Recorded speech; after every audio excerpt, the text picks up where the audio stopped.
আসসালামু আলাইকুম রহমতুল্লাহি ওয়া বারাকাতুহু। দেখতে পাচ্ছেন একটি গরুর ইউট্রাস বের হয়ে আসছে। বাচ্চা হওয়ার পর নিউট্রিশন ঘাটতি হওয়ার কারণে এই গরুটার কিন্তু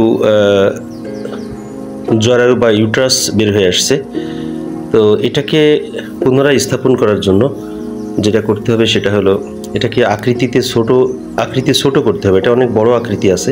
এটাকে ছোট করতে হলে আপনাকে অবশ্যই আইস ব্যবহার করতে হবে, বরফ, যেটা বরফের পানি মিশ্রিত, এবং সাথে পটাশ দিলে বেশি ভালো হয় জীবাণুমুক্ত করে।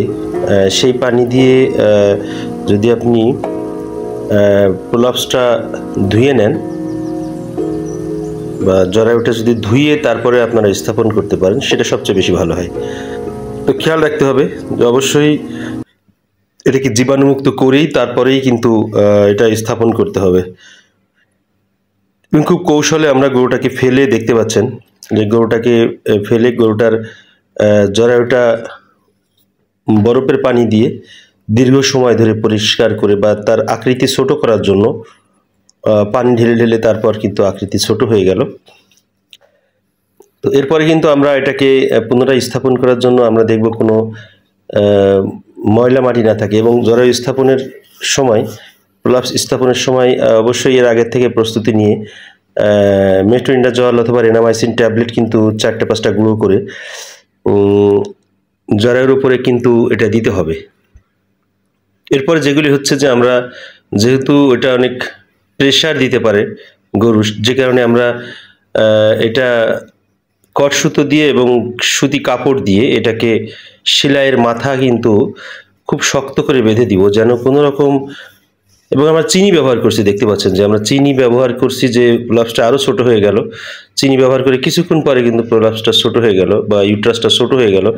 এরপরেই কিন্তু আমরা এটাকে ভিতরের দিকে দিব। এবং এই গরুটা আসলে বলে রাখা ভালো, এটা আসলে নিউট্রিশন ঘাটতি হওয়ার কারণে ক্যালসিয়ামের অভাবেই মূলত এই জিনিসগুলি হয়।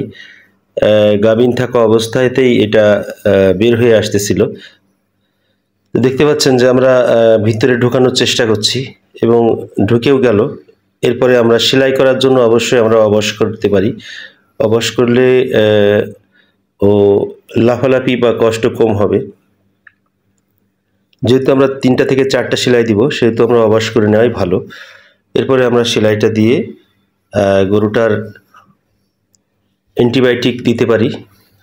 অবশ্যই সেফটিএক্সন ইঞ্জেকশন ব্যবহার করতে হবে, আর যেন প্রেশার বা কোত না দেয়, সে কারণে আমরা অবশ্যই প্রিডেক্সোনাল প্লাস ফ্লুমিক্সিন গ্রুপের ঔষধ ব্যবহার করতে পারি। ম্যাগনোলিক্স পপুলারের খুব ভালো কাজ করে। এরপরে আমরা